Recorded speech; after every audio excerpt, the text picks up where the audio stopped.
Okay, good day everybody, this is BA Radiant Dawn, and we are back with a video that's definitely 100% different than anything I've ever done before.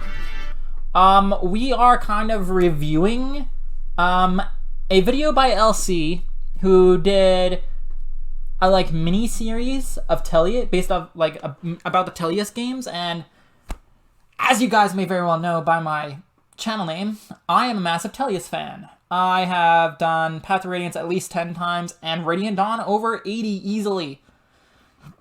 It was initially the Radiant Dawn video that I found that caught my interest. But I saw there was also a Path to Radiance one, and I'm like, ooh, double Tellius feature, let's go. So I'm going to be kind of like reviewing / analyzing the choices here. I believe he's doing like a top 15. He's played through Path to Radiance like 6 times. So I'm curious to see what he's got in this video. He is doing like this is a easy / normal mode. Hard and maddening or lunatic, either or. Are like, I think it's maddening. Yeah, maddening mode. They're absolutely crazy. Well, hard's not bad, but oof. Maniac Mode is just nuts. Yeah, so this isn't meant to poop on the creator here. He is a pretty cool dude. I reached out to him and asked him if I could do this kind of video setup, and he was chill with it. So, the link to the original video is going to be down in the description below. If you are into, he does triangle strategy videos, he does Final Fantasy videos, he does a bunch of it seems like to be like strategy RPGs, so I'm not surprised that it came across Fire Emblem, but hey, he chose Tellius, and as a Tellius fan, respect. Let's get into the video.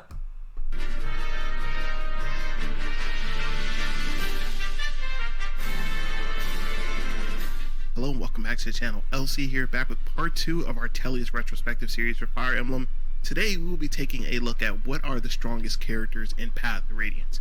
Now this game's been out for the better part of about 20 years, so a lot of this information is known. You know, we're not going to be reinventing the wheel here. So the goal here is for anybody that's getting into this game, or if the game does eventually get remastered, to give them a pretty general idea. Yeah, so the purpose of this video is to basically... Ooh, that's cool. Looks like he's got 4 arrows. That's a good pause job. So yeah, the basics of the video is to kind of give people a unit guide. Like, who are the best units to use in the game. Of course, use whoever you want, whoever you think you like. It's up to you. But the fact that he did like a kind of top 15 of Path to Radiance is really, really interesting. As to who the strongest characters are, because the way Fire Emblem is, and you only have a finite amount of experience. Not quite, depending on the units. There are some funny things you could do, and I will get into that probably at the end of the video, just to make this video a little bit shorter. You don't really want to sink too much, or I'll get into it where it's kind of noted in time and effort into units that really aren't going to serve you well in the end. And Path to Radiance is one of the more balanced titles, but I think this is going to be a guide for people just kind of trying to get a feel, you know, not too in-depth. You know, we're not going to be super sweaty, Maniac Mode and stuff like that. This entire guide is going to be predicated around Maniac Mode. Pick up standard, general, normal usage. That's the entire predication of this entire guide that we're going to be doing. So we're going to be... Oscar did like 1 damage there. That is really bad. My Oscar on my last playthrough... well, I'll talk about it when I get to Oscar. Discussing unit strengths, what makes them stand out from the pack, how to make them better, and what their weaknesses are. You know, there's not any character in this game that's completely infallible, so we'll be discussing that as well. So if you are new here and you enjoy the content, make sure you like, comment, subscribe, and I want to know what you guys think down in the comments. What are your top 15 or even your top characters in Fire Emblem? I did do a poll. So hey, you know, like, comment, subscribe to him, but also like, comment, subscribe to me too. I know I'm just kind of like reacting to this, but you know, I'm providing knowledge as well, so you should give a shout out to your boy. Come on, guys. The button's right there. It's right down there. Okay. So he posted to Reddit. That's kind of ballsy. Reddit can be kind of hot takey. So a lot of this information comes from just this person goes for the Path of Radiance. Those are all solid choices. So one thing that's different between Path of Radiance and Radiant Dawn is some characters are better in Path of Radiance, others are better in Radiant Dawn. They kind of flip-flop, which is kind of funny.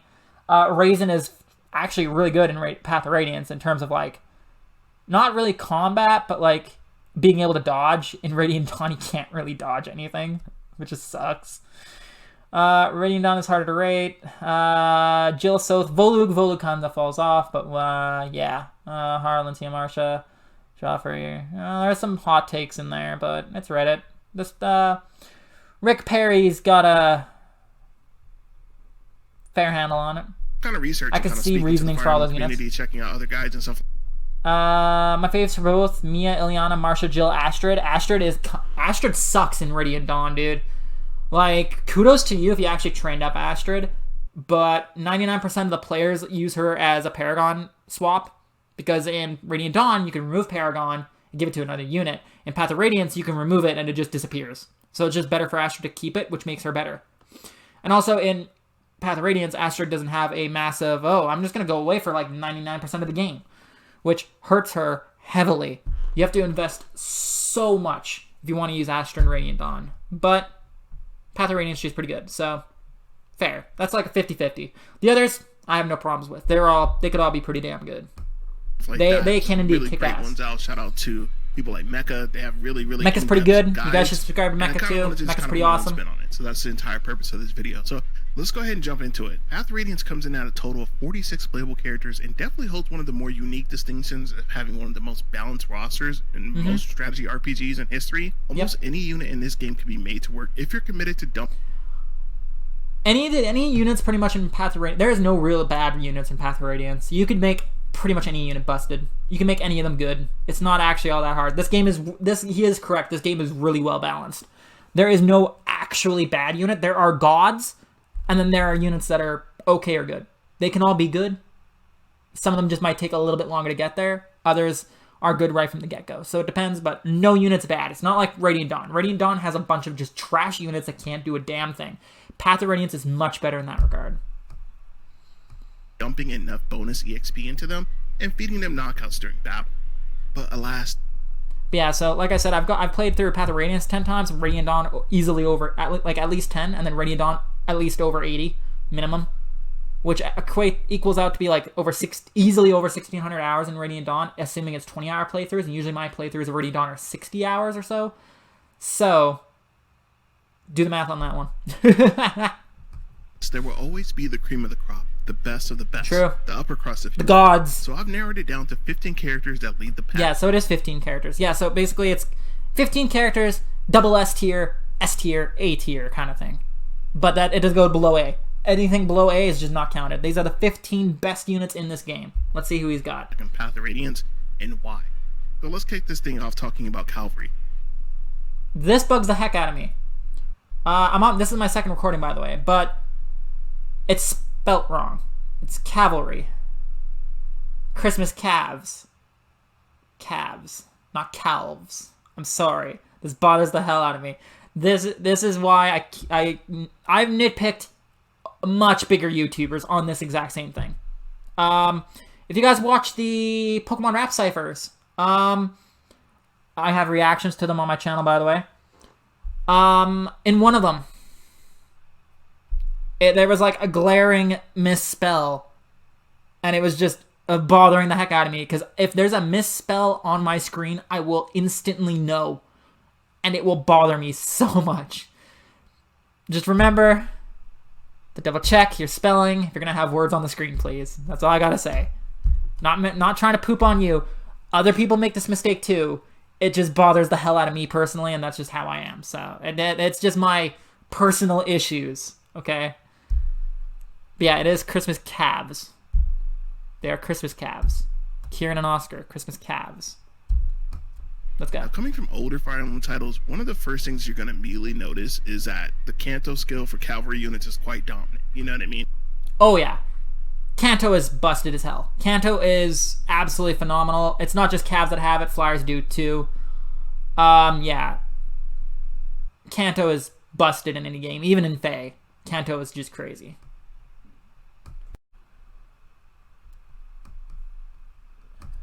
in this title, and Radiant Dawn Cavalry is just kind of ridiculous. Yep. The ability to attack and then retreat safely.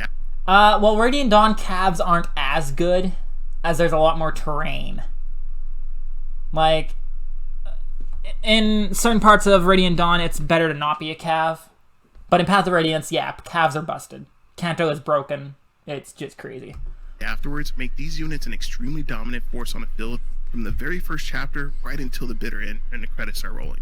So to start us off with this class, we have Titania, who has a very, very compelling argument for being the strongest character in this entire game on any... I would say not only in this game, but in the entire series. So, Titania here is part of the Jagan archetype. Every game has one. It's basically your chapter, like your really early game promoted unit. Usually they're buddy-buddy with the Lord, or the main character. Yeah, for this game it's Titania, and she's a monster. The only other Jagan that's as good as she is like Seth in Sacred Stones, who could solo the game. Titania also can solo this game. If you really wanted her to, she could easily just steamroll this entire game single-handedly with no help. It's kind of batshit crazy, actually. Difficulty. Slotting into the group as one of the few pre-promoted units you actually get near the beginning of the game, and you keep her for the entire duration of the game, her utility is beyond superb, and at times... Yep, that is literally a Jagan. A pre-promote you get at the beginning of the game, and you keep for the entire game, pretty much. Yep. A necessity in order to avoid unnecessary unit losses in some of the harder earlier chapters. One thing I want to comment on is the fact that like he plays with like the aerial view, which is really, really cool. For those of you who don't know, Radiant Dawn and Path of Radiance, you could like, and like I guess the later games after, so it's basically a Path of Radiance on, you can like tilt your camera to get a different view of the game, to get a different view of the map, and he's going the aerial view. Not many people play with this mode, and it's really interesting to see him do. Yeah, this is actually an overall pretty solid strategy. I do basically the same thing. I typically use Oscar to wall down below here. I use Titania to just clear them out. Actually, no, I use Titania to clear them out. I use Oscar over here to tank all these guys, because he can do it very easily. And then the rest I go left, yeah. That's fair. Difficulty. Slotting into the group as one of the few pre-promoted units you actually get near the beginning of the game, and you keep her for the entire duration of the game, her utility is beyond superb, and at times a necessity in order to avoid unnecessary unit losses in some of the harder earlier chapters. Even on her harder difficulties, on Maniac Mode, she is basically a necessity. You have to use her, or you will die. If you lose her, whoo boy, you're in for a rough game. Rocking some impressive base and growth stats respectively, she's an absolute force of nature on the field. Yep. She can mow down enemies with absolute ease, and has access to spears and axes, so she really doesn't have to play the whole triangle game too much. She can really pick and be advantageous as to what target she truly wants to go after. That's something that a lot of characters don't have right at the beginning of the game. And she is really tanky, so even if like a sword unit runs up to her and she's using an axe, you don't have to really be worried, because she could just tank it, and she's fine. Like, I don't actually use Titania to the end of the game, because, like, she's kind of OP. And she doesn't really need the help in Radiant Dawn with the data transfers. I'll talk about those at the end of the video, or when it's relevant. But yeah, Titania is so good in Path of Radiance and Radiant Dawn, she doesn't really need the extra help in Radiant Dawn. So you don't have to use her, but you easily can if you want. I can see why people would. She's good. Pretty much consistently double most enemies until very late game if she encounters some very poor RNG stats with her growths. And then the absolute cherry on top is that she does eventually get a support with Ike after a lot of chapters, way too many chapters in my opinion. But the Ike Titania support is the longest one they have, and it's also not as good because so the support system has like 3 tiers. Each tier ups the bonuses you get. Ike is Earth Affinity. Earth Affinity is, as he's going to state later, the best affinity in the game. Like it's completely pure void, which is freaking nuts. But if you do Ike Titania all the way, you do not get the true ending of Radiant Dawn. You don't actually get everything for the story and whatnot. You have to go. I'll talk about it later. But yeah, you can't. What you can do is you could do Ike and X character, and then get her to the second tier with Ike. So then she'll get like 12, 13 avoid or something like that. She'll get a decent chunk, but she won't get the full 20. These two together, because they're probably going to be on the field most of the time, become extremely dominant. So that is just a cherry on top. She's pretty much the goddess of this game. There's no reason not to use her. The only issue with doing her and Ike supports, he is not wrong that they'll always be on the front lines, but Titania should be much further ahead because she's Cav. Typically. Most people are going to want to charge her in and just wreck shit. So she's going to be far ahead. And Ike, because he's on foot, is going to fall behind really fast. Because I think Ike in tier 1 has like, what, 5 movement? Maybe 6? Titania has like 8 or 9. I think it's 9. So, it's not great. Actually, I'm curious. Let me just like check that, because I don't like talking out of my ass. Ike's movement is... I'm just pulling up Serenus Forest at the moment. Because, like, I'm taking this shit kind of serious. If I'm reviewing, I've got to know my shit pretty damn well. I don't know about what support bonuses get. I know Light's not a very good affinity, typically. I think it's, like, accuracy and defense or something. But, yeah. Apparently my internet just doesn't want to work. That's annoying. There we go. Move. Yeah, Ike has 6, Titania has 9. So, he basically is down 1/3 of her movement. So, in like 2 turns, she's going to be like... She'll move literally 18 spaces. He'll move 12. That's 6 spaces apart, and you won't get that those bonuses. So, Ike and Titania supports is not the best idea because of their movement types. They won't always be next to each other. However, in Maniac Mode, you kind of have to keep Ike next to her, otherwise he's just going to get deleted. So in that instance, it's actually better. But on easy or normal, you don't. They're going to be far apart, so, for the most part. So you won't really get to see these support bonuses much. And like I said, Light/Heaven is bad affinity. It's not great. It helps her with her accuracy, but she has lances in this game, so that kind of offsets that. And yeah, Ike has other partners who can make him an absolute god. One of the best characters for sure.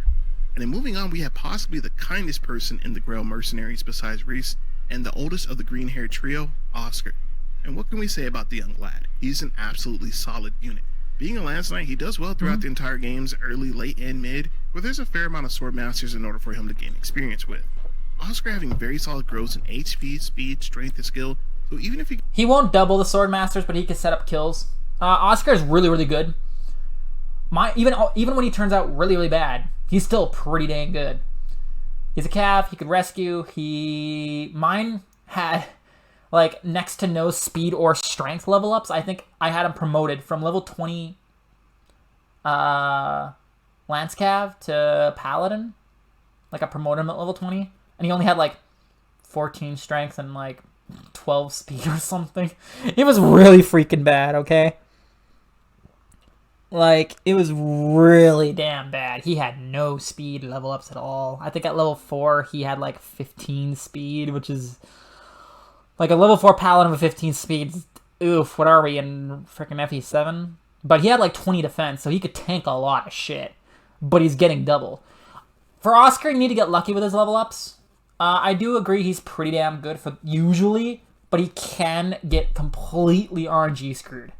So that's something to watch out for. He gets screwed over with the bad promotions, with, leveling up and everything like that. He can still end up being beyond serviceable. Yeah, also, like mine had super high defense, which is still great because he could just tank hits. With somebody like Ike as well, they can easily frontline for a lot of the early chapters. Yeah, HP skill, that's not a good level up. Those two together are quite insane. It creates like 40% avoid, if I'm not mistaken. And they just become a right. So Double Earth is like 40 to 45% avoid. I can't remember. I'm pretty sure it's 40. Again, the issue with that is in order to get the true ending, you can't get that max avoid. But there will be a support later on that he's going to mention that is actually really good for Oscar. Right minutes on the field together. And now we have Boyd. Let's talk about the middle child. Now, if Boyd doesn't end up on most players' lists of best... So I have a couple issues with this, but I'll say it at the end. Characters in this game, that's actually completely understandable. he can definitely get screwed pretty badly by his growth, and it can be very difficult to utilize late game without some bonus EXP love. However, having access to steel axes makes him one of the heaviest hitters in the game early until very late. The fact that you can actually wield axes at E rank, steel axes, is pretty silly. If you do end up kind of getting screwed over with some of his promotions, he's absolutely going to be in the club where you need to get him a custom weapon and just kind of give that to him. And that was a good level up. Oh, that's a beautiful level up. He doesn't have any issues actually performing well on battle. So he's not a bad unit at all. I wouldn't say he's one of the best, but I definitely think he was worth a note here for sure. And now we have... Okay, I have a couple of issues with Boyd being on this list. First off, you're listing calves. Boyd is not a cav. Why is he with the calves? You're going like cav, Boyd, cav. Why is Boyd there? And also, this statement here kind of strikes me as a little odd too. Absolutely going to be in the club where you need to get him a custom weapon and just kind of give that to him in order to make sure he can double consistently and that he doesn't have any issues actually performing well on battle. So he's not a bad unit at all. I wouldn't say he's one of the best, but you wouldn't say he's one of the best, but he's in a video of who are the best. So like I understand why he's here though. He can be pretty good, but he's also kind of subject to RNG screw. My thing with Boyd, and this is something he didn't actually touch on. I definitely think he was worth a note here for sure. And now we have... So, Boyd has like 7 strengths. He's weighed down by 3 from the Iron Axe, which puts... He only has 6 speed. So that means his attack speed is 3. And in this game, in order for you to have more speed, in order for you to double, you have to have 4 more speed than the enemy. So unless this foe has -1 speed, he ain't doubling shit for a very long time. Well, not for a very long time, but for quite a while. He can't double a damn thing. And he has lower avoid because his attack speed is lower because he's weighed down by his axe, giving him a steel axe, which is nice. He can probably get a one-shot here or there, possibly.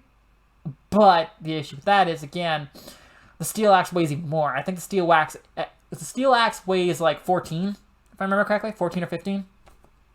And that means he has no speed at all. So he's going to get doubled by everything, and he's not tanky enough to take those hits. But luckily, he does have a fairly good strength growth and a decent speed growth, so eventually he will not get weighed down. But by the time he doesn't get weighed down to the point where he's no longer getting doubled, your other units are doubling, so he kind of falls off. That's what I find. My experience could be different. I have no problem admitting this. But Boyd has some pretty kind of issue. He has some issues. Because like I said, the being weighed down by an Iron Axe is just bad. He won't double. He'll more than likely get doubled. It's just not a good setup. If he had even 2 points higher strength, I would say he's pretty good. But like, he does have a good strength growth, so that does catch up. But yeah, it takes a little bit. And you have to get you don't have to get lucky with strength level ups, but speed as well. You're basically gambling on Boyd. Your Boyd can either be a god, or he could just get his butt kicked. And there's no in between, really. But yeah, he can be good. He can be pretty damn good. So we have Kieran, our other resident Axe Knight. A bit like a mini Titania, he requires more baiting. baiting. Maven of the Grail Mercenaries really wasn't to your taste for whatever reason, or if you're trying to make your run a bit more challenging by just not using her outright, might I suggest this guy clad in red armor instead. Like Oscar, he comes with solid base stats and growths, which make him pretty formidable on the field, even prior to his promotion. He does also come with a very convenient support with Oscar, pairing them together. You hear this a lot, Earth Affinities in the Titania series, specifically, Path to Radiance, is quite good, you know what I mean? So he is correct. This is where I was talking about with Oscar. Oscar's best pairing that he could possibly get while you still get the true ending of the game. Pair him up with Kieran. So do Oscar, Kieran, and Tier 2 of Ike. Tier 2 of Ike will, to be fair, it does have the same issue I was talking about with Titania, where, like, Cav, foot unit, not the best combination. But, like, even just looking at Oscar and Kieran is absolutely crazy. That's, like, 30-something speed. Because not only does... Earth is just pure speed, and Wind is, like, speed and attack or something? Speed and defense? Something like that? I can't quite remember. I mean, avoid attack or avoid defense. So, but like, just having that extra avoid on top means like Kieran is probably, I think Kieran is the second best option for Oscar in terms of supports. Let me see. Oscar supports Ike, Kieran, Janaf, and Tanith. Tanith Double Earth is pretty damn good. That is a hell of a good combo. Kieran's second best, I'd say. Like, Tanith and Ike are tied. I think Tanith is actually better than Ike because of the true ending. So I think if you were to rank Oscar's supports, Tanith would be number 1, Kieran number 2, and then Ike. Everyone else is kind of bad. Well, it's at that point it's just Janaf, and Janaf is lightning, and lightning's just terrible. Light/Heaven is awful as well. So yeah. I mean, so if you pair any of the people with Oscar or Ike or anything like that, their evasion's going to go through the roof. Oh, yeah. And just kind of create something to a completely... Yeah, Oscar has a support with Tanith, and they're both Earth, so if you really want a good combo... him with Oscar, you can definitely make it so that they're almost practically unhittable. The Void is pretty good. And lastly, to round out our cavalry units, we have Kind-Eyed Astrid. The only actual bow knight that we have in this game actually has a great deal of potential due to her Paragon skill. Yeah, so in Path of Radiance, Paragon cannot be given to another unit. If you remove Paragon, it's just gone. So you're just better off leaving it on her, leaving it on the units it's on. And it's only her and Joffrey that have it. And honestly, she's a really good user of it. She comes in at like level 1, like, which is absolutely terrible. I'm gonna make sure I'm correct on that. Base stats. Astrid, yeah, she's level 1, but with Paragon, she basically gets like a level up, or almost a level up, a kill, which is freaking crazy. She can level up really quick. One thing that's nice about Path of Radiance versus Radiant Dawn, because I'm pretty sure this is not a thing in Radiant Dawn, at least not that I have noticed, but I'm pretty sure it's not. But in Path of Radiance, the bonus XP you use on a unit to level them up is definitive. There's an X amount. But if you have Paragon, that amount's actually cut in half. So technically, leveling up Astrid is saving you bonus experience. Which is kind of a wacky concept. You earn it, she uses some, but she uses half as much as anyone else would that doesn't have Paragon, so it's actually really good on her. It's really, really wacky, so if you have a bunch of bonus XP, you can give, like, kills to everyone else and then just level her up with bonus XP, and you can do it that way. Which is really funny, actually. Astrid is absolutely terrible in Radiant Dawn. I said this before. She disappears. She comes in for, like, a chapter, technically, and a 20th of a chapter. And then she comes back, and that's in part 2. And then in part 3 of Radiant Dawn, she comes back for like 1 chapter. And at that point, literally everyone is like you. By the time she comes back in part 3, and you're actually able to use her with Ike's army, she's literally so bad. Pretty much everyone else is going to be tier 3, and she'll be coming in as like next to not leveled tier 2. The Paragon cannot save her. Honestly, remove that Paragon, give it to Kieran. Kieran will use it better. He's closer to leveling up. He's closer to promotion. It's better. I was actually thinking hard on this one. I wouldn't say she's one of the best in Radiant Dawn, but I think I would argue that she's the best bow user in Radiant Dawn. Rolf is kind of frail, but he has decent gross. Shinon is kind of unavailable, but has fantastic gross, but he's really hard to train. Astrid is around for a good chunk of the game. She could do hit and run, so she's not just stuck there like Rolf. And honestly, having Kanto and a bow is really, really damn good. And Paragon. So she can actually level up faster than Rolf. I think she has about the same growth as Rolf. And she's more available than Shinon. So she's just outright the best bow user in Radiant Dawn. Oh, not in Radiant Dawn, in Path of Radiance. She's definitely not the best in Radiant Dawn. Whoo! That's a spicy comment. That's a spicy mistake I made there. I'm sorry, guys. But yeah, this kind of surprised me. Then I had to think about it to someone. I'm like, I get where he's coming from. This allows her to double any EXP that she receives and can easily help her catch up with the rest of the pack as you acquire her a bit later in the game. Especially with the half bonus XP used per level. I think I've only used her like twice. I don't typically field this character in this game. Me neither. But her potential is outright undeniable. She does have good potential. This is a bad character. She has everything you need in order to make her work.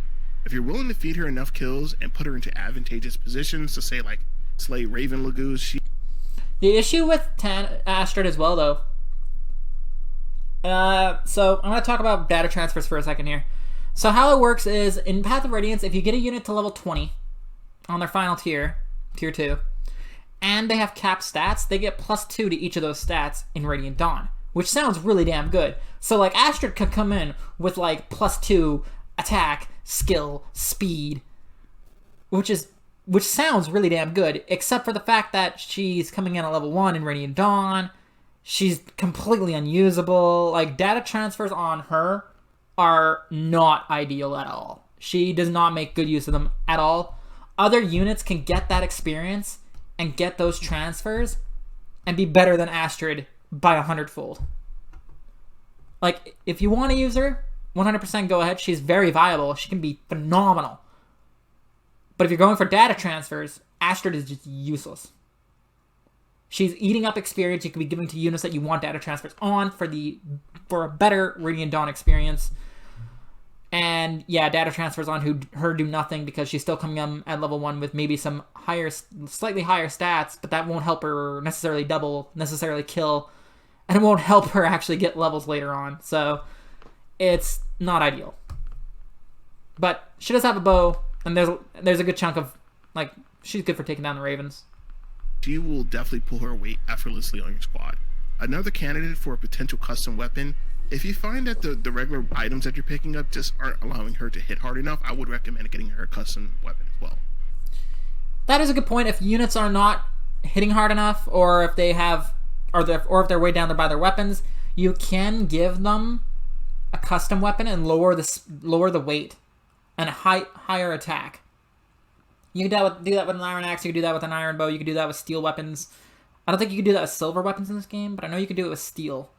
But yeah, like, it's a thing you can do to make them better, but any unit can be better with these weapons. It's kind of like if someone were to go, oh, well, I made so-and-so character really good with stat boosters. It's like, okay, but you could use those stat boosters on a different character and make them even better. I don't even use stat boosters until the final...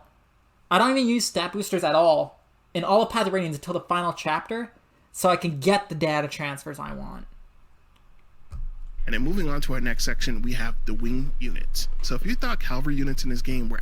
Okay, so we're going to winged units now. Okay. I see Jill. Phenomenal choice. Absolutely cracked out. Well, step aside, boys, because the flying units in this game are absolutely disgusting. Again, cavalry. But I'm going to stop nitpicking that. I'm sorry. It just bugs the hell out of me. Flyers are really good because the only issue Cavs have is terrain, and flyers don't give a shit. Flyers have more weaknesses, like bows, but if you're tanky or speedy, then the bows don't matter at all. So, let's see what he says. This is one of those rare situations I don't genuinely think that the developers really took into consideration how much of the game is absolutely trivialized by having at least one or two of these units on the field at any given time. So let's start with the list of what these units can do. They ignore terrain issues that most other units can't traverse. You see this? Now, why would any unit need to be right there? Why are you allowing them to be right there? Now, this is fixed in Radiant Dawn, but this is extremely abusable in this title. They can also employ hit-and-run guerrilla tactics that enemy units can't really do anything about. And I also find that they're the best units to rescue other team members and get them safely out of range. Anytime that somebody's in a really sticky situation, send one of your flyers over there, pick them up, come back. It's just, it never gets old because it's such a powerful tactic. Really, enough said. They're just pretty silly. Rescue strats. So to start us off with, we have Har. Now, while Har isn't anywhere near the absolute menace that he is in Radiant Dawn, we'll get to that in the next part of our Telly's retrospective series, he is a solid unit to about, and I also find that they're the best units to rescue other team members and get them safely out of range. Anytime that somebody's in a really sticky situation, send one of your flyers over there. I thought he was going to talk about Jill. Come back to your squad. Another candidate for a potential custom weapon, if you find that and then moving on to our next section, we have the wing units. So if you thought cavalry units in this game were absolutely cracked out, well, step aside, boys, because the flying units in this game are he goes in order, right? Disgusting. This is one of those rare situations I don't genuinely think that the developers really took into consideration how much of the game is absolutely trivialized by having at least one or two of these units on the field at any given time. So let's start with the list of what these units can do. They ignore terrain issues that most other units can't traverse. You see this? Now, why would any unit need to be right there? Why are you allowing them to be right there? Now, this is fixed in Radiant Dawn, but this is extremely abusable in this title. They can also employ hit-and-run guerrilla tactics. It's fixed in Radiant Dawn? How? With ballistas? That's... Path of Radiance has ballistas later on. Path of Radiance has bows. So how is it fixed in Radiant Dawn? They're not nerfed in Radiant Dawn. They're just as good. I guess, actually, I believe in Path of Radiance there's no negative movement penalties for flyers, like indoors, but Radiant Dawn there is, so I guess that's what he's talking about here. That enemy units can't really do anything about, and I also find that they're the best units to rescue other team members and get them safely out of range. Anytime that somebody's in a really sticky situation, send one of your flyers over there, pick them up, come back. It's just, it never gets old because it's such a powerful tactic. Really, enough said. They're just pretty silly. So to start us off with, we have Har. Now, while Har isn't anywhere near the absolute menace that he is in Radiant Dawn, we'll get to that in the next part of our Telly's retrospective series, he is a solid unit that offers decent stats and gives you another axe expert into your fold. His stats and growth are kind of basic, and being a very late game addition means that you kinda have to dump a lot of bonus EXP into him to get him up to snuff. But I found that once you get him there, he's actually quite good, just due to the fact that the Wyvern Lords in this game are just insane. All the winged units are already insane, so he's already going to be a cut above everybody else, even if he's probably one of the less impressive flyers in this game. So yeah, he ends up being a pretty strong unit. And now we have Mark. Is he going in reverse order here? Okay, I'm gonna comment on this in a minute. Now, Marsha, I think, is probably was my favorite character in my first time I ever played this game. I couldn't believe that she could just fly through and just kind of destroy everything. She's pretty damn good. This was before I really understood just why she was really. I wonder if you got the hidden items there. She's pretty damn good.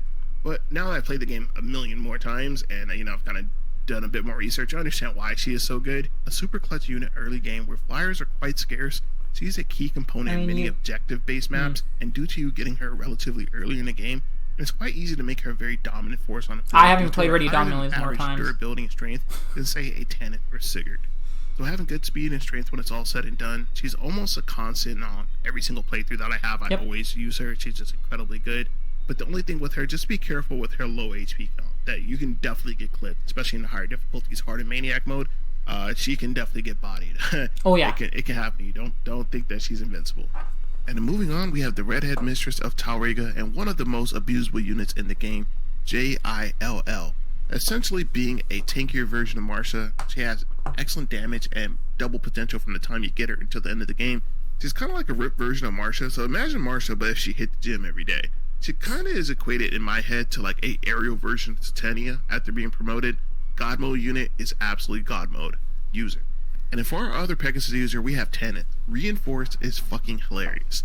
Now, despite having one of the cooler designs in the game and that sick-ass Storm Sword, I only actually used her in maybe 1 or 2 playthroughs, mainly due to her absolutely suspect availability during the game. Having high strength and skill growth, she'll be able to get stun off pretty frequently, but the thing that single-handedly puts her on this list is the absolutely insane reinforceability. Her ability to call upon 3 red shirts to come into battle and serve as distractions while you get your units out of harm's way, or to bait bosses out on this list, is the absolutely insane reinforceability. Her ability to call upon 3 red shirts to come into battle and serve as distractions while you get your units out of harm's way, or to bait bosses out into the open, they are quite invaluable. The only drawback is that they could potentially suck up some very valuable experience points out there on the field, so using them kind of... using them... So, Tanith is another Astrid instance where, sure, in this game she's really freaking good. Not only is the reinforceability sucking up XP, but also Tanith is not that good in Radiant Dawn. So again, putting bonus XP into her, putting XP into her in Path of Radiance in terms of data transfers in Radiant Dawn is not going to do shit. She's still going to be outclassed by pretty much everything. Almost every other flyer will be better than her. Well, maybe not Marsha. But Jill would be better. Har will be better. By the time she comes in Radiant Dawn, Har and Jill should already be promoted to tier 3 easy. Or at least very, very close to it. And Jill will just body her. And then in Radiant Dawn, she doesn't have Reinforce. And yeah, it depends on if you want to do data transfers or not. If you don't want to do data transfers, you want to have fun with the game, and you don't care about the data transfers and use her. Her abilities to summon green units is so stupid, but amazing. It fits with the narrative theme of who Tanith is, but it's also just really fun to use. You could, exactly. You could bait out enemies. You could do whatever. If you want crossbows to not kill your enemies, I think the ballistas will go for the green units over like a unit that could like survive on 1 HP because they see the kill on the Pegasus. So even if they miss, they'll still target. So yeah. Recklessly could definitely be at the overall detriment to your team. So utility will be key here. And then moving on, we have Swordmaster. So let's start with the man who's actually on the front of the box, Ike. So Ike is a pretty decent character. He has better than average gross. He's force deployed, so he's obviously going to be pretty good. He suffers from what I call main character syndrome. You know, they start off pretty okay, then they get deep. Yes, we're back into the syndromes. I love this. Oh, sorry. There's another video that was like Nepenthe syndrome, Mordecai syndrome. The man who's actually Hawkeye on the front of the syndrome. box, Ike. So Ike is a pretty decent character. He has better than average. I think I know what video he's he watched. Force deployed, so he's obviously going to be pretty good. He suffers from what I call main character syndrome. You know, they start off pretty okay, then they get better and better, but by the end of the game, they're completely cracked out. And that's essentially him in a nutshell. I mean, not all protagonists are like that. Roy doesn't really do that until like the very last chapter, once he gets the Binding Blade. But Erika's never really that good. Lynn is never really that good. There's a handful of main characters who are just who do not become absolute gods, but most of the time they're pretty freaking phenomenal. I agree there, just not always. There's a couple games in the series where like the main characters are not like completely busted as balls. Ike is just one of the best main characters in the entire series. So you can't base an entire series off of just one. Like, Corn's pretty good, I guess. Robin's debatable, but pretty solid. The Three Houses ones are just stupid. Byleth is crazy. But, like, the earlier gens, they're not that busted. Like, for the, like, GBA to, like, I guess one of the best. Period. Main characters. In terms of combat, he's phenomenal. In Radiant Dawn, he's even better. Like, I also wouldn't, as much as I love Radiant Dawn, I wouldn't say Micaiah's, like, absolutely god tier in Radiant Dawn. She's really not. She can be pretty damn good, but she's not Ike. Ike is a tier by himself. He is, like I said, one of the best protagonists in the entire series combat-wise. Not many can actually just be better than him. The only real big issues with him is that he only has one square, you know, that he can attack in front of. Doesn't really have any ranged weapons or stuff like that. And one range is an issue. Especially on higher difficulties, a lot of units will have javelins, a lot of units will be magic, a lot of units will have ranged weapons, and Ike just sits there and can't do shit until he gets the Ragnall. The ranged weapons for swords in this game aren't that awesome until you get Ragnall. When he gets Ragnall, I think he's insane. Like, all the chapters after you get Ragnall, I think there's like 3 or 4 chapters after that, you can just solo the whole map with him. Ragnall plus Ether just makes him insane. Like, I literally just did like the last 2 maps with just him by himself. Like, you don't really need anybody else. You don't, but you can. Ike is good enough. He could probably solo the game completely by himself. But it's not ideal. But it is a way to play it, and I'm pretty sure it's been done before. They make him really, really OP, and it does fix one of the main issues that he has, is that he didn't have any ranged attacks. And storm swords and stuff like that, and sonic swords in this game are kind of trash. I don't think they're good at all. The only reason you think they're bad is because they're based off a magic stat that Ike does not have. If they acted like Wind Edges in Radiant Dawn, they would be phenomenally better. But all the 2 ranged swords in this game, in Path of Radiance, are all based on the magic stat. Ike has no magic. Who are the best units to use those? Mist is a phenomenal user of the magic swords. She has a fairly decent magic stat, and that's what the sword's base off of. I always give her the Sonic sword the Sonic sword just because it's based off of magic. She has a good magic, so she does a deal amount of damage with it. If you could promote Mist to level 20, she is phenomenal with that sword. Oh my god. So the swords are not bad, it depends on who you give them to. If you're giving them to units with low magic, they're going to be trash because they won't deal any damage at all. But if you get them to units with good magic, then you got a really freaking good weapon. The Flame Lance activates the same. And I think the best user of the Flame Lance would probably be Danvid in this game. There might be some others, but he's probably the best because he has a really solid magic growth. But the issue with the Path of Radiance is there's not a lot of units that actually have a good magic stat that are physical attackers. That's a really, really rare instance. I think there's also a bolt axe. Like, it's a really rare instance for a physical unit to have a good magic stat. That's what you need for those weapons to do good. It's not a matter of the weapons are bad. It's a matter of there's very few units who could actually use them well. They're okay, but definitely compared to like a javelin or something like that, they're harder to come by. They have like lower, they don't have like 15 durability and stuff like that, so you can't really be using them every round. So once you get Ragnar, it fixes a ton of his issues. True. Right? But for the effort that you put into Ike, he will deliver it back in spades. One of the best characters in the game. And then moving on to our other sword master, we have my favorite character in the game, the coolest character in the game, I would definitely say Stefan. Now, Stefan is just a cool guy. Although being a mid-game addition, he comes lock-loaded and ready to go. He requires virtually no investment. His only real downside is a lack of range options for certain counters, which can be troublesome in higher difficulties. Yep. In a standard playthrough, his evasion and critical rating are more than sufficient to mow down legions of enemies with ease, and his growth rates are pretty solid, allowing him to trigger Astrid at a pretty decent rate. This is actually probably one of the few characters in the game that I have to actually keep buying weapons for. You know what I mean? Like, he's just that dominant. Use him. And then moving on to our next section, we have... Oh, I just noticed I didn't get to talk about Har, Marcia, Jill. I talked a little bit about Tanith.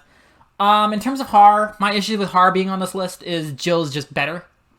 Har has a higher strength and defense cap, but like he has a very bad speed growth and speed stat, so he can like hit once hard.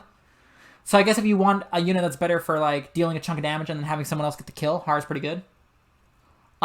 Jill, trained up, promoted at level 20, will be better than Har in almost every way, shape, or form except for strength and defense. But you don't really need those things if you're going to be dodging more, outspeeding the enemy to get the kill. I would rather do 15 damage twice than 20 damage once. You can use both if you want, but if you have to choose between the two, Jill buries Har 99% of the time. Yeah. Marcia's pretty good. Jill is great with transfers. Marcia is great with transfers.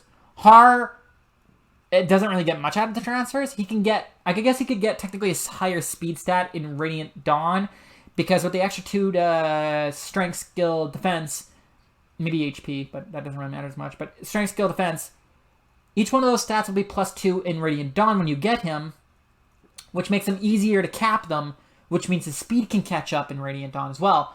But the issue with that is, Har has a lower speed cap than Jill. Jill has, I think, a 34 speed cap in Radiant Dawn, meanwhile Har has like 32, which means there are enemies Har won't double and Har won't kill, but Jill will.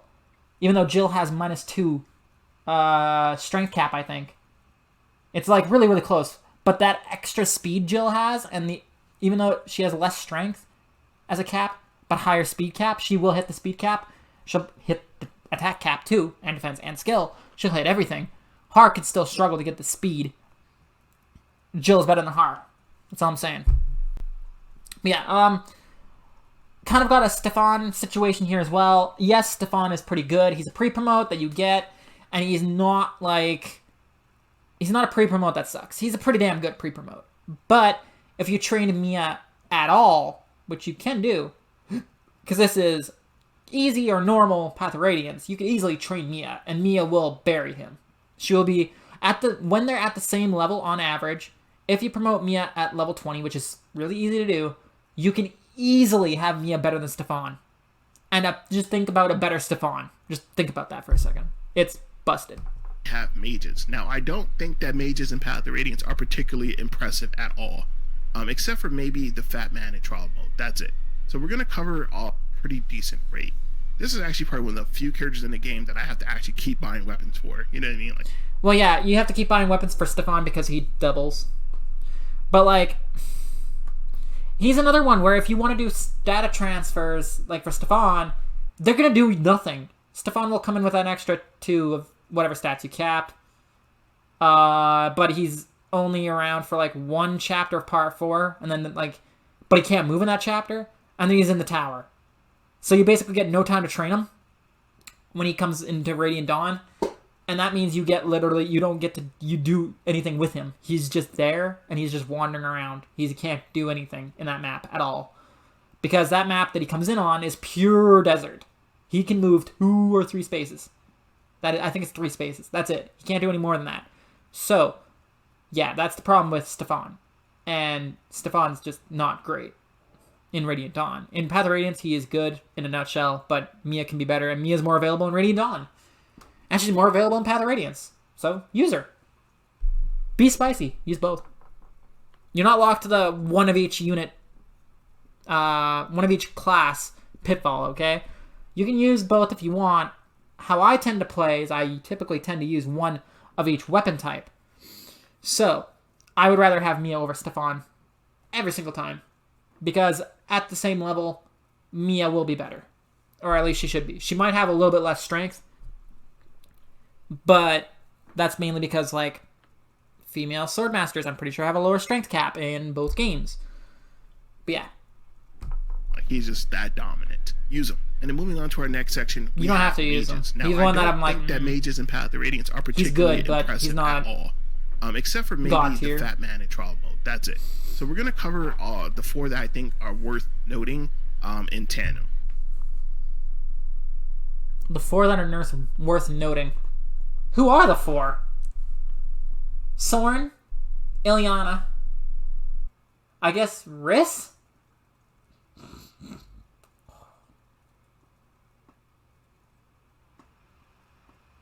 I missed? Oh, no. Bastion. Okay, so it's Sauron, Ileana, Bastion, Khalil. Those are the 4. Okay, this will be interesting. Now, Sauron is typically considered to be the strongest and most reliable of all the mages due to his very early recruitment and his decent adept skill.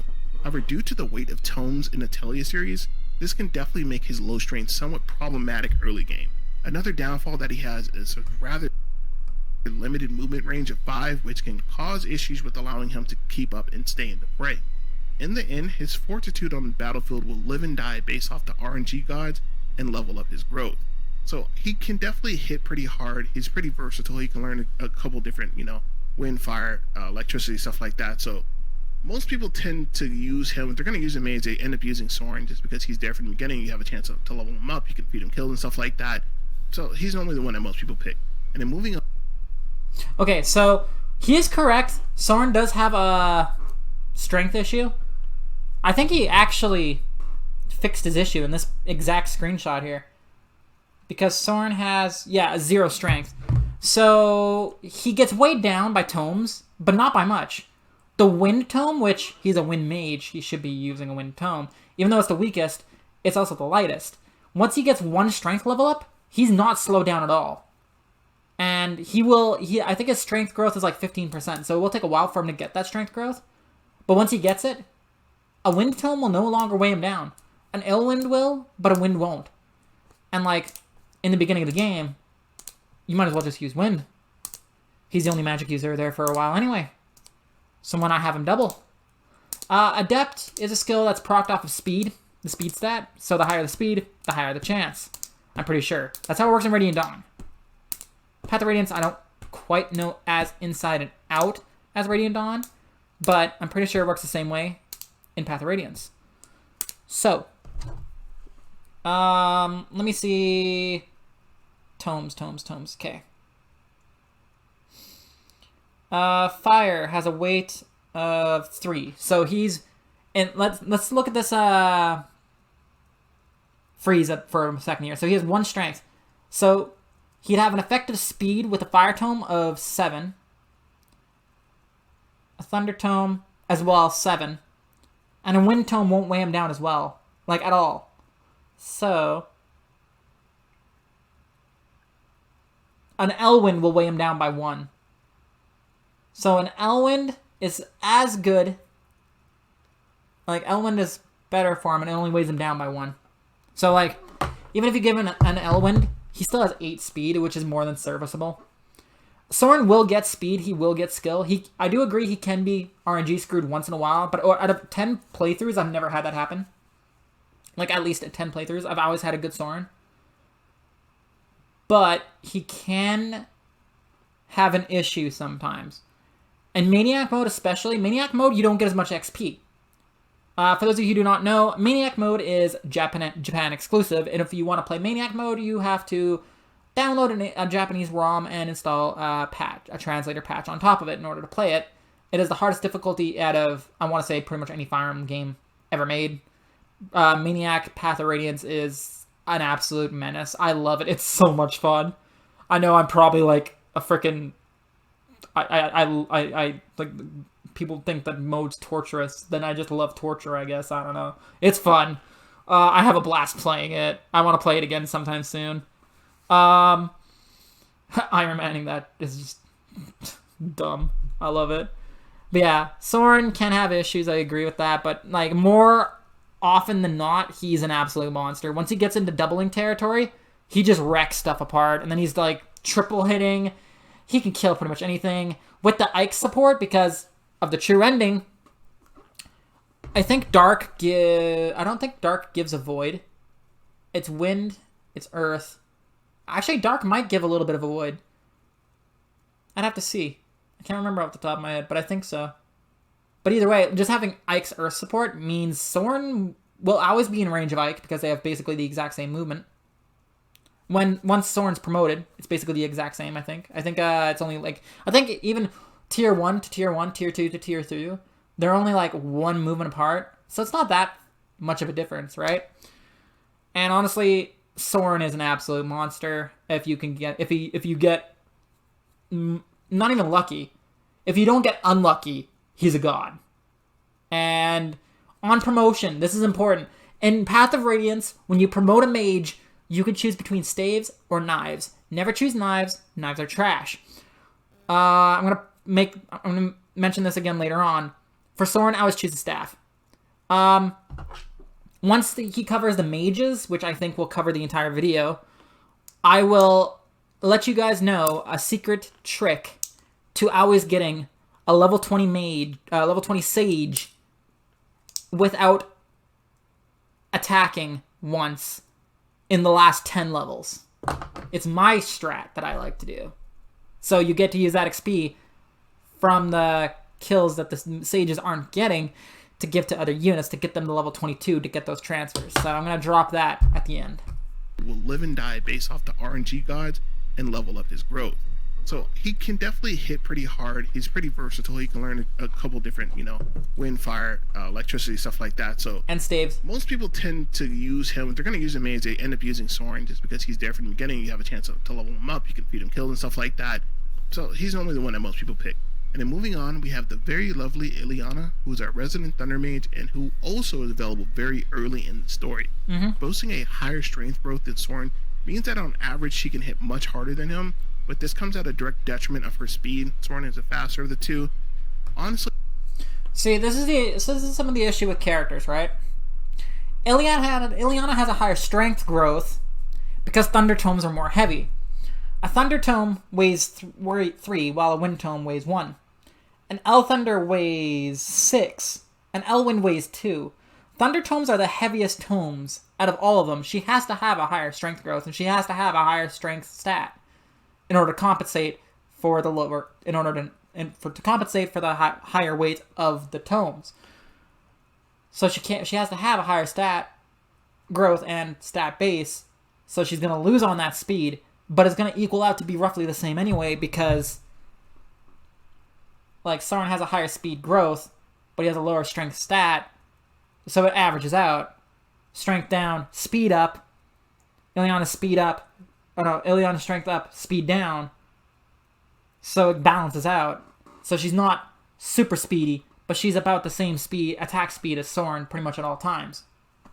That's the trick. Honestly, this trade-off just comes down to a matter of preference, and if you're having a lot of issues with Dragon Lagoons towards the end of the game, that was a bad level up. Shred them, and she can also get access to Rex Bolt. If you work her from the beginning of the game to the end, she can definitely shred. So it depends when it comes to those two. Now for the last two, we have Tormon, who I don't really consider to be a top tier character. I use both. Ileana and Sauron, Thunder and Wind, they're really good. You could easily... Here's the thing. In this game, any sage you get that you can put staves on is automatically top tier. Having physics staves on high magic units is phenomenal because the physics staff has a range of magic divided by 2. So if you have it on a unit that has 28 magic, that's 14 range that they can heal from. That is freaking nuts. And, again, I'm going to mention this at the end of this portion. There's a trick you can do to get your sages to cap level that I always do. But I did think that with discussion, it was worth noting him. Just due to the frequency of beast lagoos that you have in this game, there are a lot of fucking beast lagoos you have to fight in this game. And him being a fire mage, he can absolutely shred them, and that's easy to feed kills to him. So if you're just looking for that, and then the other thing that separates him is celerity, which gives him 2+. Okay, hang on, I need to listen to this again. It was worth noting him, just due to the frequency of her from the beginning of the game to the end. She can definitely shred. So it depends when it comes to those two.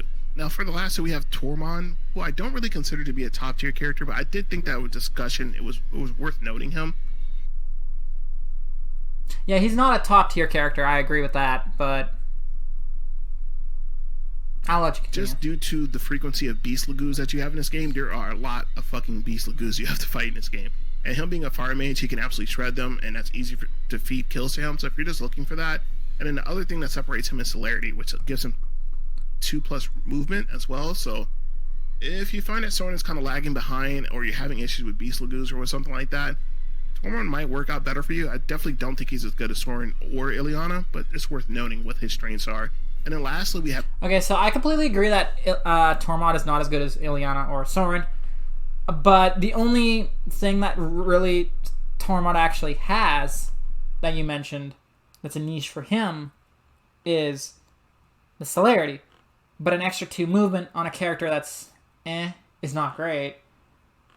The fire magic thing isn't really a factor here. All the mages can use fire. Can't they use it at base? I'm pretty sure they could actually use all the weapons at base, just not the staves, right? I'm correct on that, right? Let me see. Class introduction. Yeah, let's see.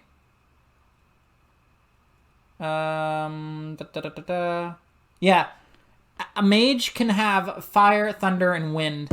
So Tormod being a fire mage doesn't matter, and being able to nuke the beast lagoos doesn't matter because they can all do it. Ileana could do it, and she could actually she could technically do it better than Sauron because fire tomes have lower weight, so she won't be slowed down at all. But Sauron still might be slowed down by the fire tomes. But yeah, like celerity is the only thing Tormon has that's actually unique to him. But yeah, so while Sauron is the wind mage and Ileana is like the thunder mage, they can use all 3 types of magic. So like if you don't like Tormod specifically, you don't have to use him because the ability to nuke beasts is something they can all do. They can all wield fire magic, and it's effective. So that's not really a factor. So Tormod's got celerity, and that's it. We have Khalil, who is just like a mage version of Stefan. She comes locked, loaded, and ready to go. She doesn't really need much in order to excel. And she has access to some of the higher tomes. I believe she comes in all 4 at B, so all 4 elements at B. So she's ready to go. She can also utilize some of the higher end like siege tomes, so she's good. She's ready to go. But since you get her, pretty much all of them can use the siege tomes, and all of them will be weighed down by it. Also, Khalil is the worst.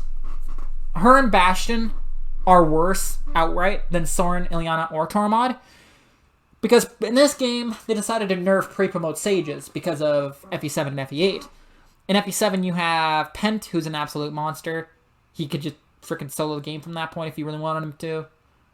In FE8, you have Sayla, who can basically do the exact same thing, except he's even better. And in Sacred Stones, sages are even better because he can use literally every magic type except Dark and Staves. And you could also do a glitch, but I'm not going to talk about glitches here. In this game, sages pre-promoted sages come in with every magic type and daggers, but they don't have a strength stat, so you're never going to use a dagger, so it's basically useless, which makes the other 3 mages that can actually use staves 100 times better. And not only that, but there's also the trick that I'm going to tell you guys later about the staves that makes staves even more busted on mages, on sages, than like a pre-promote that doesn't get access. You cannot actually do my trick if you do not have a staff. Without a staff, you're basically terrible. Khalil and Bastion are both bad. They're okay if you've lost units and you need to fill up slot, but other than that, they're just terrible. You're so late. It really is a trade-off. You know, what matters to you? To me, I very, very rarely use her. I use her a bit more in Radiant Dawn, but I did not use her a lot in Path of Radiance. So she's bad in Radiant Dawn, too. Basically, for any mage that's in this game, that's not that's not Sauron or Ileana, you're just not around in Radiant Dawn. Tormon comes in for like a chapter or 2, and then he's gone for like the rest of the game until like part 4, in which case he comes back and he can't do a damn thing. So data transfers on him are completely useless. Khalil, kind of the same problem. She's around a little bit more than Tormont, but not by much, and then she comes back, she can't do a damn thing. And then Bastion is just as bad as Tormod, but he comes in as a tier 3 unit. But you have Sauron, and he does the same thing, but Sauron does it better. You don't really need both. Although they are different armies, so that's helpful at least, but yeah.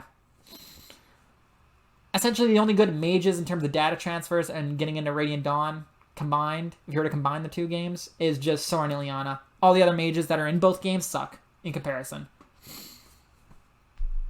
I'm sorry if I'm not saying they're bad characters. I'm saying in terms of combat, this is how it is. I apologize if you do not agree with that. If you do, feel free to argue with me in the comment section. But you've got to provide proof that the others are better when it comes to, like, between the games than the other 2. That's the thing. And I know you can try.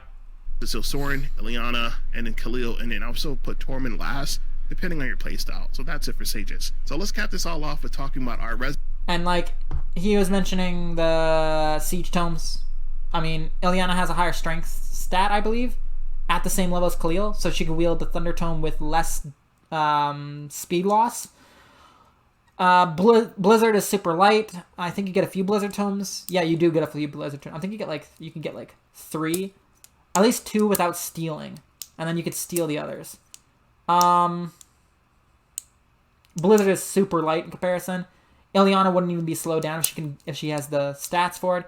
I guess the main thing when it came to Khalil is she could use all of them at the same time, really, if you wanted her to. She could be the ultimate Siege Tome because she can wield all of them at the same time because of her stat, like her weapon class rank. But other people could use it even better, and it's more like niche. I don't know. Siege Tomes aren't bad, but it's just other units can use them better individually. But she's good at using all of them at the same time, I guess. So I'll give her that. I'll give him that one. Furries, gang. So let's start off with the White Prince race. Wait a minute. 1, 2, 3, 4, 5, 6, 7, 8, 9, 10, 11, 12, 13, 14, 15. We're already at 15. We're still going? Okay. Apparently we're not doing 15. We're doing a little bit more. Okay, let's see. Furry. The Laguz Royals are utterly insane. Okay. Decent. Definitely one of the most unique characters that I've ever come across in any strategy game. Definitely for the Fire Emblem series as well. His ability of Galder allows him to essentially revitalize another character so they can go twice in one turn. As you can imagine, it's extraordinarily powerful. And when he form shifts, anybody within his direct vicinity, all 4 of them get to go again, which is just fucking broken. I don't know what else. Fun fact. In FE4, you could do the same thing. The dancers in FE4 can revitalize all 4 units around them. The only difference is those units do not have Canto, but they can because you can give them a leg ring, and you can give them more movement, and you can basically make them Raisin, but even better, and equally as survivable. And if you want to talk Radiant Dawn Raisin, FE4 dancers are better than him. So yeah. I do not blame you for not knowing about FE4. FE4 is currently a Japan exclusive. More than likely, the next remake we should get is FE4, so you'll find out then. But this is not the first instance of a Fire Emblem character being able to dance 4 units at the same time. FE4 did it first. What else to say? He does have his very direct drawbacks, right? If he gets hit by anything, he's dead, and rightfully so. You know what I mean? Something that powerful. No, his rest stat's actually really freaking good, and he has a high enough speed stat to actually not get doubled. Bows will wreck him because he has next to no defense. So bows will screw him up. Maybe a wind tone, but that's it. Thunder magic, fire magic, he can tank no problem. He has a really high res and speed in this game. He's actually a lot better in this game than in Radiant Dawn. Holy shit, is he busted in this game. I think that's the reason why he's worse in Radiant Dawn, is because they had to nerf him, because they're like, okay, a flyer that can dance 4 units, that has Canto, that can tank mages, bait frickin' siege tomes, most of them. But that's a little OP. So we have to nerf. Please nerf. Definitely needs to be kept in check. He has pretty decent luck and avoid and everything like that, so he can like avoid maybe one hit. But if you put him in a situation where he has to, you know, or you could just throw him in front of a bunch of mages and he could just tank it all. He doesn't even have to dodge. Just saying. More than one hit, he's probably dead. But his unique ability definitely makes him one of the best characters in the game, probably like top 3, because it actually just allows you to completely change the game. I'm glad he knows the value of dancers. You can just play completely riskier. Every Fire Emblem game has a dancer, but not every Fire Emblem game has a dancer that can dance 4 units. Move this person, stuff like kind of busted. It's just too damn good. That just puts him on this list by itself. Now, before we go any further, it is well known that the Laguz Royals are generally considered to be the best units in this game. Gifka, Tibarn, and Asala are just fucking broken. Asala definitely the weakest of the 3, Gifka the strongest of the 3, and Tibarn can keep up if you kind of feed him kills throughout that last level, but they pretty much they beat everybody else, pretty handily, except for maybe Ragnar, Ike, Jill, and maybe, Titania. Maybe that's the only ones that probably compete with them, but they're completely busted. So I'm not going to even include them because it's a well-known thing, and you only get them for one level, so I think that's pretty much it. We've said enough about them, to be honest. So the other 2 final inclusions, we'll have to do this together. It's going to be Mordecai and Miriam. So I think that these 2 characters, I don't traditionally use them too much. I did a bit of testing on my last run. So let's start with Mordecai. So Mordecai, actually, you get him pretty early. You know what I mean? He's not up to he's not up to par with the Laguz Royals. We all know that. I think having him early on gives you the opportunity to level him up before he faces some really stiff competition for deployment slots late game. He has extremely impressive strength and HP stats, and his growth, stats, I think can actually help him keep up to be kind of in-game ready. The only thing... Mordecai's not bad. He's got a really high defense and strength and HP, sure. He'll get doubled by a lot, but like if a mage breathes on him and the mage outspeeds him, he will die. He is very frail magic-wise, but he's very buff defensively. So if you could put him in the range of a physical unit, but not a magical one, he's golden. But if he's in the range of a magical one, he's gonna get wrecked. He cannot tank 2 fire sages. There's no way. There's no way. He will die. And again, data transfers, Mordecai doesn't even matter. I don't even think... Can you cap stats? Can you have cap stats on Mordecai? You probably can, but it's not anything helpful. At all. I know you're not gonna cap speed. Yeah, Mordecai is just bad for data transfers. He's okay for when you use them, but if you're going to be playing with data transfers, you have to know right from the get-go what units you want to give them to in Radiant Dawn. You have to walk into the Path of Radiance with that in mind, otherwise it's not going to happen for you. Even then, it barely happens. It's really, really rough. But yeah, as a complete casual playthrough, Mordecai's not bad, but Warm is leagues better. Thing that kind of holds him back is his resistance, but his HP is so high that it slightly offsets that. He can probably take a hit or 2 before his speed as well. His speed's not great. His speed stat sucks, and his speed growth is bad. He's completely dead. The other thing I really like about Mordecai is his smite ability. Ability to knock a smite strats is really good. Squares away is pretty fucking good. I think it's extraordinarily good. It helps him not just be an empty character slot on the turns where he can't transform, right? If you didn't give him Laguz Zone or something like that, he just literally has to wait it out. He can only smite people, which is pretty good. And then the other one's gonna... fun fact, you could actually smite people through terrain, which is very, very nice to do. I don't tend to utilize Mordecai as I probably should, but that is something kind of funny that you can do, is if there's a forest tile, you just smite your cav through the forest so they're not slowed down and then they just run up and kill someone. So Mordecai's actually really good for setting that up. Going to be Mr. Demiban, Miram. I think he's a pretty decent addition to this entire squad, and he's the only other Lagoos that I find personally worth building, you know, end game, in most games. If you dump some bonus EXP into him, he's more than serviceable at getting the job done, and he can definitely be a pretty prominent force on the field end game. But the problem with that is, now this is where, at the very beginning of the video, he is correct. Experience is finite. You do not have experience in spades. Bonus experience, specifically. You can only get so many experience per map. You get X amount for finishing fast, you get X amount for clearing it, you get X amount for leaving characters alive, blah, blah, blah, blah, blah.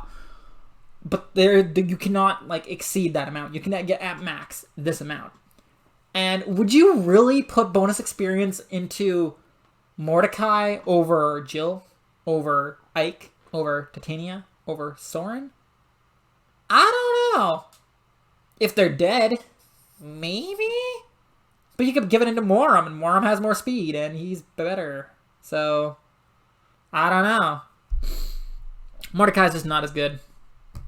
This here is, you know, Twisted Towers match for the end of the game, and plus, pretty much any unit could be better with bonus experience. You can't use that as a point in his favor. Otherwise, I could use that as a point in anyone else's favor, any other character's favor, and be like, oh, the only reason why Astrid and Joffrey I mentioned bonus experience for, even though you didn't mention Joffrey, bonus experience on units with Paragon is cut, the cost is cut in half. So it's a little bit more viable to mention bonus experience there, because that is something that's unique to them. It's only cut in half for them. So they are effectively twice as good with bonus experience than any other unit. So that's where it's okay. That's where it makes sense to mention it. But anywhere else, any other unit could be good with bonus experience. That does not matter much. I would just dumped some bonus EXP into him. He was doing work, you know what I mean? So I definitely think he's worth giving a spin. So that'll be it for our Fire Emblem best characters in a game. Again, this is meant for just a traditional standard playthrough. So this is not predicated off Maniac Mode or Super Sweaty Hard Mode or something like that. This is if a regular Joe just picks up the game, wants to play it, wants to know what the best characters are, pretty quick, clean, and easy, concise manner. This is what that is. So until next time, LC signing out. I'll see you guys in I think he's a pretty decent addition to this entire squad, and he's the only other Lagoos that I find personally worth building, you know, end game, in most games. If you dump some bonus EXP into him, he's more than serviceable. Oh, he's talking about Moram here. Okay, I missed the switch between Moram and Mordecai. Did I actually catch on that? Faces some really stiff competition for deployment slots late game. He has extremely impressive strength and HP stats, and his growth, you know, stats I think can actually help him keep up. Yeah, see, he's getting doubled. This is the problem with Mordecai. The only thing that kind of holds him back is his resistance, but his HP is so high that it slightly offsets that. He can probably take a hit or two before he's completely dead. The other thing I really like about Mordecai is his smite ability. Ability to knock a unit 2 squares away is pretty fucking good. I missed the transition. Extraordinarily good. It helps him not just be an empty character slot on the turns where he can't transform, right? If you didn't give him Lagoon Sun or something like that, he just literally has to wait it out. He can only smite people, which is pretty good. And then the other one's going to be Mr. Demiban, Miram. I think he's a pretty decent addition to this entire squad, and he's the only other Lagoos that I find personally worth building, you know, end game. Okay, so more he's talking about here. If you dump Okay. some bonus EXP into him, he's more than serviceable at getting the job done, and he can definitely be a pretty prominent force on the field end game. Footage here is, you know, Twisted Towers match for the end of the game, and I really just dumped some bonus EXP into him. He was doing work, you know what I mean? So yeah, Moram can be pretty good with bonus XP, but any unit can be good with bonus XP. Any unit on this entire list could be better with bonus XP. And Astrid uses it twice as well, so... But you know, let's catch back up to this. This is if a regular Joe just picks up the game, wants to play it, wants to know what the best characters are, pretty quick, clean, and easy, concise manner. This is what that is. So until next time, LC signing out. I'll see you guys in part 3 of the Tullius Retrospective Series. Peace. Okay, overall, so the units he specifically listed, even though it was over 15, Mordecai and Moram. Okay, so Titania, Boyd, Oscar, Kieran, Astrid, Har, Marsha, Jill, Tanith, Ike, Stefan, Sauron, Ileana, Tormon, Khalil, Raisin, Mordecai, Moram. Let's see. Titania, that's like 100%. I agree with him there. Boyd, even he said Boyd's not the best. So Boyd's just kind of like an honorable mention. He's not like you must use him. I'd say use Boyd while he's around, while he's like force deployed. And if he does really good, keep using him. But if he doesn't, drop him like it's hot. You've got multiple axe users, so it's not too much of an issue. Oscar can be good. You gotta get lucky with him. Unlucky, he can at least tank. Kieran is an absolute monster. I love using Kieran in every one of my runs. He's so damn good. Astrid, she's the best bow user, which has merit. And when she promotes, you can give her any of the other weapons. Swords, lance, axes. Probably lances would be best for her, because I think axes would probably weigh her down potentially. Meanwhile, lances are typically lighter, so that would probably be better for her. And she does have Paragon, which does help in leveling her, so that's fair. Har. Oh, man. Har is really not great to use overall. Even in Radiant Dawn, Jill, 99% of the time, ends up better than Har. And she has a higher speed stat. And like I said, I think hitting someone twice for 15 damage is better than hitting them once for 20, unless you're trying to chip. If you're trying to chip, Har's good. If you're trying to kill, Jill. Marsha, I use Marsha all the time. Marsha is an absolute god. Jill's an absolute god. Tanith is situational. Her reinforce ability is really funny. You can do some really funny strats with that. But it does indeed absorb XP. And absorbing XP means other units will not get that XP, which makes them harder to level up to level 20 if you want to do transfers. And if you want to do transfers, Tanith is also really bad because she's not really around in Radiant Dawn, and she's also not really good in Radiant Dawn, and she doesn't have Reinforce in Radiant Dawn, and her Storm Sword is not based off magic in Radiant Dawn. She's just bad. She's worse in Radiant Dawn. She's good here, but she's not great in Radiant Dawn. So I'm gonna give her like a dot. Ike, duh. That's all I gotta say, just duh. Stefan, 9 times out of 10, Mia's gonna be better. Mia can make better use of data transfers, while Stefan can't. Stefan literally is absolutely outclassed in Radiant Dawn. He's great for like the literal no kills he's gonna get in the chapter he joins in. And then he's going to do literally nothing there. He's gonna do nothing that entire chapter. Mia's infinitely better. In Path of Radiance, Radiant Dawn, doesn't matter. Mia's better. I would say use Mia. Stefan's good if Mia dies. I'll give Stefan that. Soren and Ileana, again, are the best mages in Path of Radiance, hands down. Tormod, I've never used him, but I'm sure he could be okay. But Ileana and Soren are absolute god tier.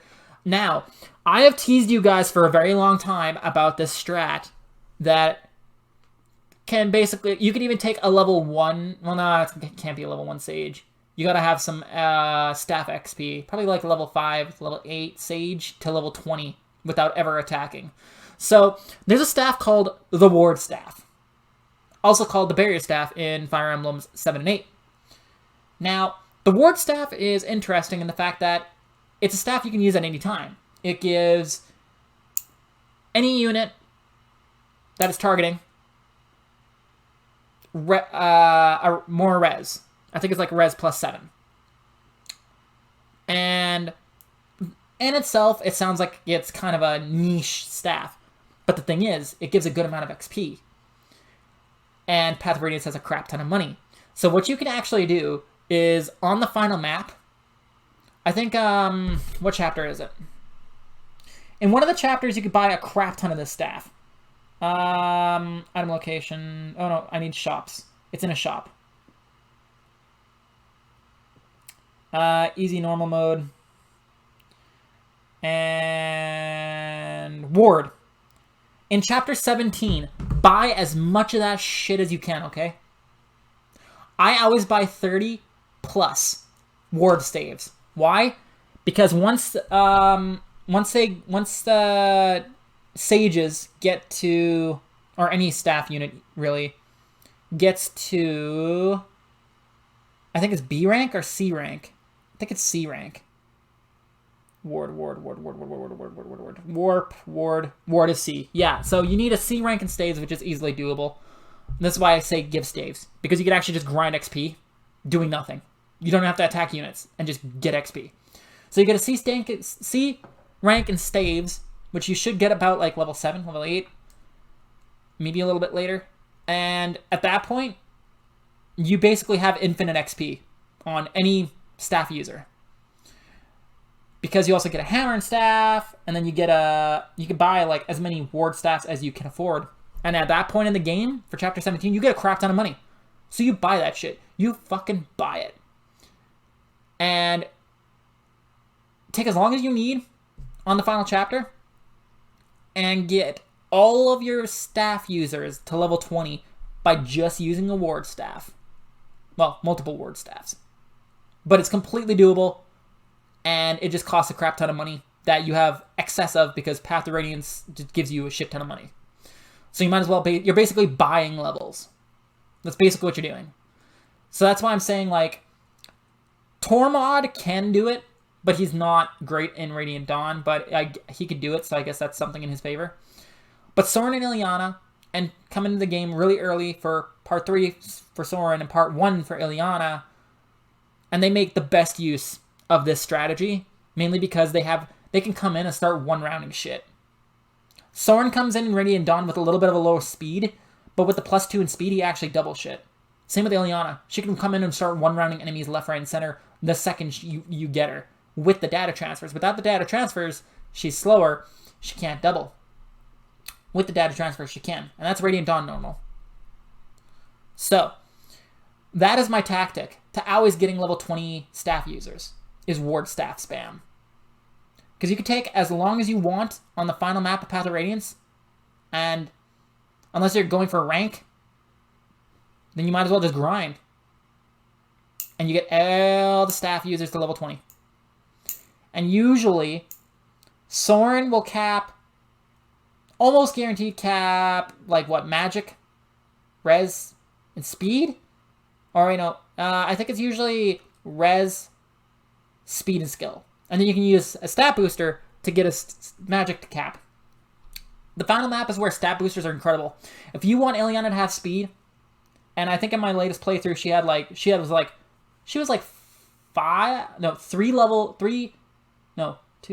4. She was 4 points away from capping speed to transfer over into Radiant Dawn. So I just gave her double speed wings. Saving your stat boosters to the last map is a phenomenal idea, because any units that you can get to level 20 for the final map will be infinitely better with stat boosters on that map, because they'll get whenever you cap a stat in Path of Radiance at level 20. So you have to hit level 20, otherwise you get shit. But if you get a unit to level 20 and you cap a stat, you can transfer the game data into Radiant Dawn to make Radiant Dawn units better. Like the same units. So Ike transfer makes Ike Radiant Dawn better. Mia transfer Path of Radiance into Mia Radiant Dawn better, because she gets a higher speed. Actually, some units can even cap stats in Radiant Dawn on joining with the data transfers. Mia's a good example of this. She caps speed, I'm pretty sure, on joining, which means in Radiant Dawn, bonus experience works a little bit different. In Path of Radiance, you use bonus experience, it's just like a normal level up.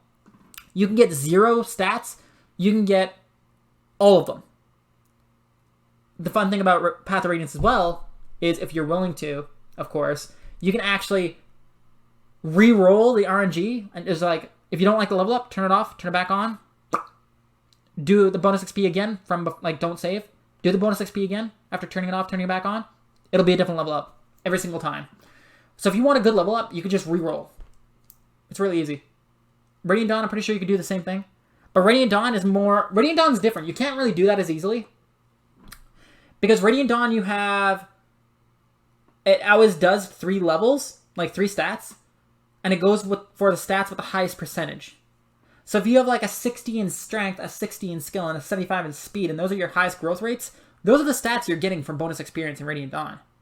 But if you have a stat capped, it'll go to the next stat. That's why I'm saying Har might actually do well in Path of Radiance for the data transfers, because Har will come in with higher strength, skill, defense more than likely.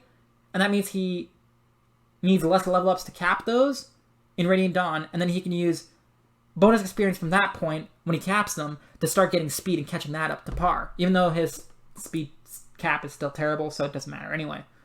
But just as an example. Anyway, overall, LC here did pretty good. I agree with the majority of his takes. I guess I gotta keep going. Sauron is, I agree with. Ileana, I agree with. Raisin is a god.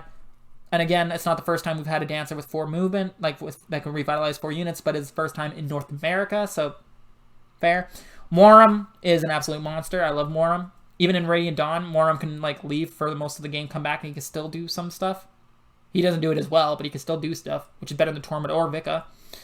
Mordecai falls off. So, 1, 2, 3, 4, 5, 6, 7, 8, 9, 10 out of 1, 2, 3, 4, 5, 6, 7, 8. 10 out of 18 units I agree with. Even the half, you know what, I'll give the half points to. So 1, 2, 3, 4, 5, 6, 7, 8, 9, 10, 11, 12. 12 out of 18 I completely agree with on this list. The other units do it better. Or, in terms of data transfers, why are you doing them?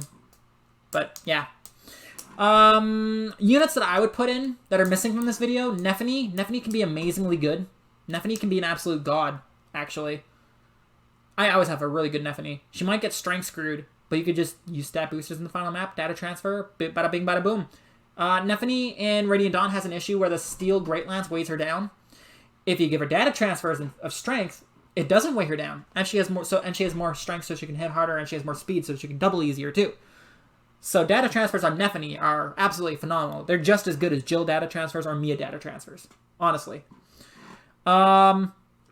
Who else do I tend to use in Path of Radiance?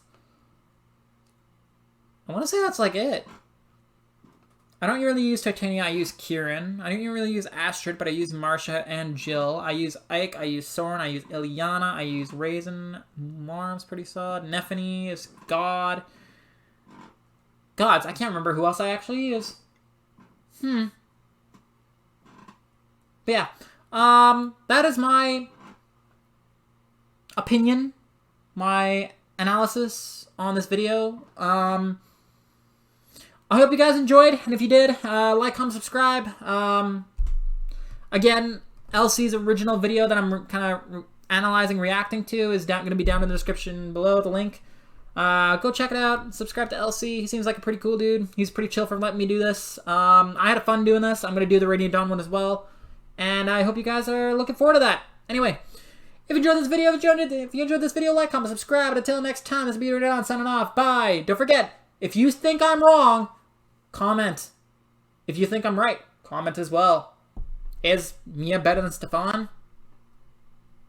Is Tormon absolute garbage? Is Khalil and Bastion the worst sages in Path of Radiance / Radiant Dawn?